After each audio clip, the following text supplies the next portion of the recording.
I mean, that's the way it is. That's the way it is. And I appreciate you not discussing it further today. That's very thoughtful of you.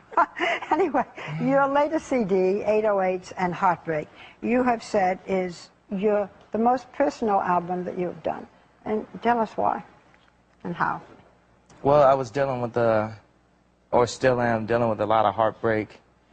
And after my mother passed, at that point in my life, I really didn't have anything to lose. And a lot of artists, you know, they get so caught up in what the fans want them to do and what they've done before that they don't express themselves at the point they're at in their life at that point. And I've always been really into melody, and I've always been very like self-conscious about singing, but I love singing in the shower, and I could come up with all these great melodies and work with John Legend and work with Alicia Keys and, you know, help them, you know, come up with some of the stuff. And I just wanted to express, you know, my feelings through song.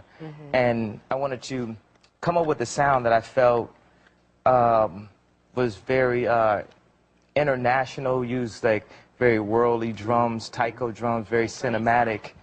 And also auto-tune. It's a big thing in the urban community about too much auto-tune, not enough auto-tune, and like it being a cheesy sound, which we actually used on the first album. Right.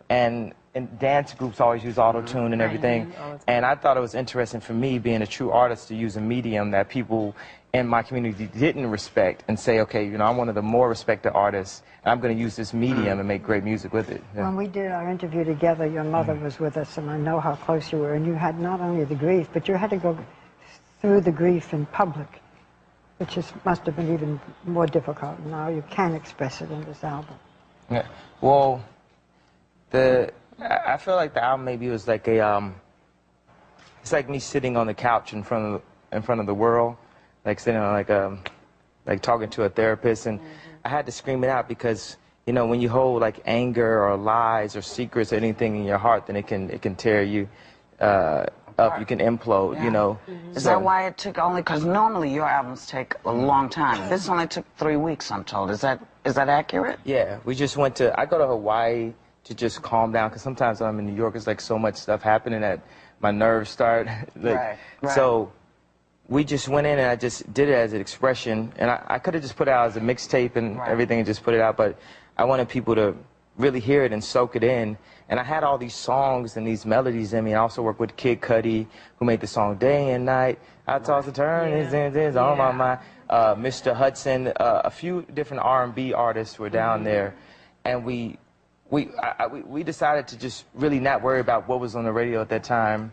Just do it. Yeah, just do it. Just do it quickly, yeah. Kanye, excuse me, Chris Allen from American Idol sung your song Heartless a week before the finale. And we have a clip of it, and we'd like to get your reaction to Chris's rendition of your song. Let's see the clip.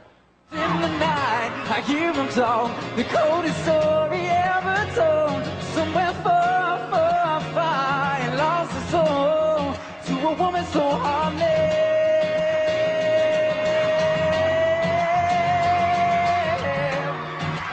Oh, how could you be so heartless?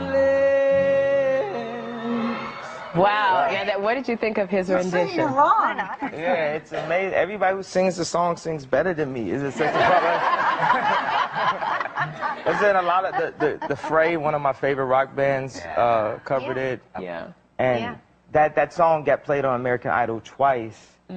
It's always, since the college dropout, I always felt like I made melodies, you know, that were like, I feel like country and Broadway melodies are like the greatest, because I'm always looking for stuff that sweeps up and down the scale. So you say, in the night I hear him talk, coldest story ever told. Somewhere far along this road he lost his soul to a woman so heartless. That could be like, if it's country, like, in the night I hear him talk, coldest story ever told.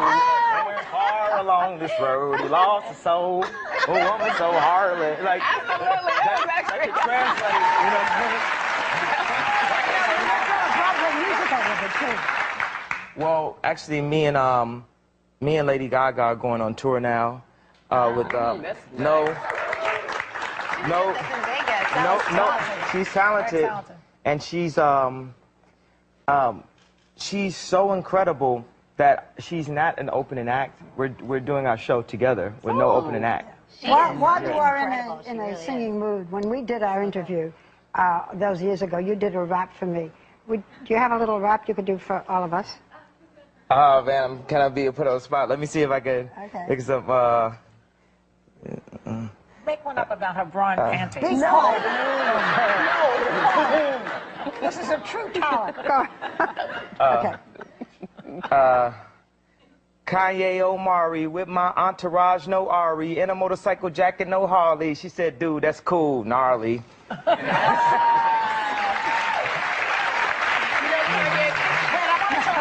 Book you wrote with someone. Thank you, and you're welcome. You have. It's like a book about your philosophies. Yes. One of them says, "Get used to getting used." Explain. What do you mean by that? Well, that's my favorite one. In the book, it says, to most people, saying to use someone carries a negative connotation, but I don't see it that way. To miss, over, or abuse someone is negative. To use someone is necessary, and if you can't be used, then you're useless. So you're just reframing the word use. Use, rather. Yeah, because people use it so negatively. I feel like, you know, in people's lives, it should always be a thank you and you're welcome moment. Yeah. Like, sometimes people have agendas where they're trying to get more out of you than what you're trying to give. It should be a give and take. I mean, that's... What's she got, Sherri? You know, no, I just wanted to ask you, because I know that you are keeping your mother's legacy alive through the Kanye West Foundation, and she started this in 2007. Can you tell us about that organization? Well, I came to my mom and said I really want to get into some charity work, and there were some ideas of, you know, charities already around, and we came up with this idea of doing music production courses that should be implemented in the high schools, because when I was in school, all they had was pianos and drums, and you know, I still can't really play the piano, so no one ever knew that I could possibly make it in music, because they didn't have drum machines and Pro Tools and things that people really used to record. And I would like run home from, you know, school to go and try to record on my little 4-track that cost like $250 and stuff.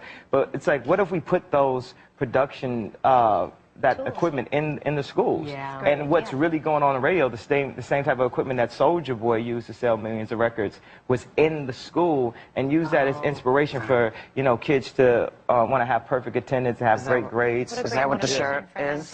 Yeah, that's what it is. That's our logo right there. Right there that Joseph's wearing. What a great graphic. Who's Joseph? Love it. He's got the shirt on. Well, and also, too, you have a concert tomorrow that you're doing for 3,000 of your fans in Chicago that's going to be on the Channel Fuse. How did this concert come about, where you're performing for the kids?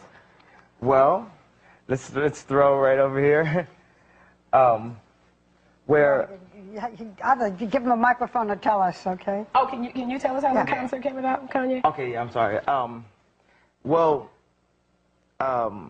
Mr. Abrams right here had an idea. He's 15 years old, but I call him Mr. because he's a complete animal with the way he approached the Chicago public schools. And he heard that this mother enticed her kids to go to school with some Lil Wayne tickets. And he had that idea for kids in the public schools. And he came and said, if you guys have perfect attendance, you'll get to come and see Kanye West backstage. Really? I don't talk in third person like I'm crazy. Good to see me. Good to see me backstage. And like the next day, they had like a 93% attendance. Really? And the school had never had that before. And me and my mother threw this concert 2 years ago. And now I feel a real, you know, dedication to make this a really, really great foundation and everything. And also, I really wanted to explain to people that these shoes that came out with Nike, that just sold out across the world. Nice. All the proceeds went to the Loop Dreams Kanye West Foundation. Kanye, it's such a pleasure to have you on with us. We all want to say thank you, and you're welcome. And we wish you good luck in whatever you're doing. Kanye West, everybody. We'll be right back with Stephen Moore.